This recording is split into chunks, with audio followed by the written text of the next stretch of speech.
आज की कहानी है रात का सफर और रहस्यमयी साया। क्या वीरेंद्र उस भूतिया रास्ते से बच पाया या वो भी किसी रहस्य का शिकार हो गया? जानने के लिए पूरी कहानी जरूर सुनना। राजस्थान का एक सुनसान हाईवे। रात के 2 बजे वीरेंद्र, जो पिछले 15 सालों से ट्रक चला रहा था, अकेला सफर कर रहा था। हाईवे पर सन्नाटा था, सिर्फ हल्की हल्की हवा की सरसराहट। जैसे ही वो एक पुराने टोल बूथ के पास पहुंचा, कुछ अजीब लगा। टूटी खिड़कियां, जंग लगे गेट, एक धुंधली नेम प्लेट और एक बूढ़ा आदमी। बूढ़े ने हाथ उठाकर उसे रुकने का इशारा किया। वीरेंद्र ने खिड़की से झांककर पूछा, बाबा, इतनी रात को यहां क्या कर रहे हो? बूढ़ा हल्की मुस्कान के साथ बोला, बेटा, ये रास्ता ठीक नहीं है, आगे मत जाना। वीरेंद्र हंसा, बाबा, ये हाईवे रोज चलता हूं, कुछ नहीं होता।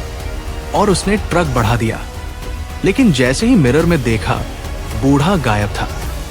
वीरेंद्र को हल्की घबराहट हुई, मगर सफर जारी रखा। लेकिन कुछ दूर जाकर वो सन्न रह गया। सड़क किनारे एक लड़की खड़ी थी, सफेद कपड़े, लंबे खुले बाल, सिर झुका हुआ। उसने धीरे से हाथ बढ़ाया। वीरेंद्र ने ट्रक धीमा किया, लेकिन उतरने की हिम्मत नहीं हुई। फिर उसने मिरर में देखा, लड़की अब ट्रक के ठीक बगल में खड़ी थी। ये कैसे हो सकता है? वीरेंद्र के हाथ कांपने लगे। डर के मारे उसने ट्रक की स्पीड बढ़ा दी। लेकिन तभी वीरेंद्र ने झटके से ब्रेक लगाए। पर अब लड़की ट्रक के अंदर थी, उसके ठीक बगल में बैठी थी। वीरेंद्र की सांसें तेज हो गई। वो लड़की बिल्कुल चुप थी।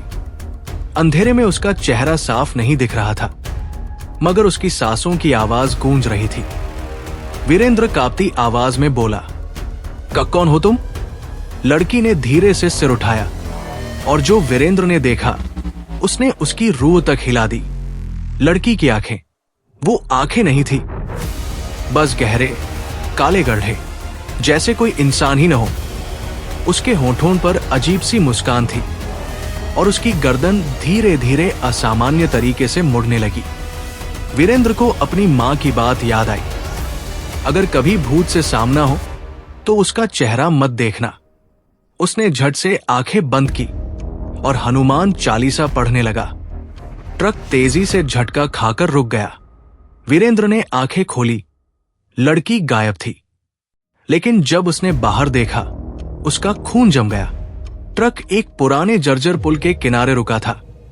नीचे गहरी खाई थी। अगर वो कुछ और सेकंड चलता तो सीधा मौत के मुंह में होता। वीरेंद्र ने घबराकर गाड़ी स्टार्ट की और निकलने ही वाला था कि, बेटा, कहा था ना, मत जाना।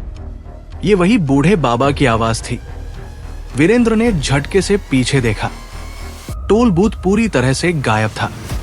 क्या ये सिर्फ एक वहम था या सच में कुछ था?